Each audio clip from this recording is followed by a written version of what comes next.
Täna võtame ette jalgpalli MM-i esimese mängupäeva Mehhiko versus Lõuna-Aafrika Vabariik, mille poolest oli eriline legendaarne Mehhiko väravavaht Jorge Campos. Ta kandis värvilisi vorme, ta sai karjääri jooksul üle 100 punase kaardi, ta mängis ka ründajana.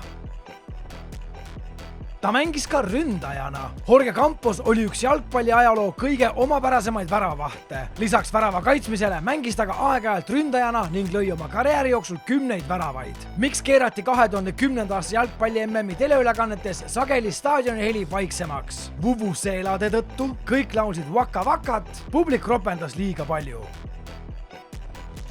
Vuvuzeelade tõttu. 2010. aasta MM-i üheks sümboliks said vuvuzeelad. Nende pidev sumin meenutas hiiglaslikku mesilassülemit ning paljud televaatajad ja kommentaatorid kurtsid, et mängu oli raske jälgida. Mitmed telekanalid vähendasid seetõttu staadioni taustaheli. Milline kohtumine avas nii 2010. kui ka 2026. aasta maailmameistrivõistlused? Brasiilia versus Horvaatia, Mehhiko versus Lõuna-Aafrika Vabariik, Argentiina versus Saudi Araabia.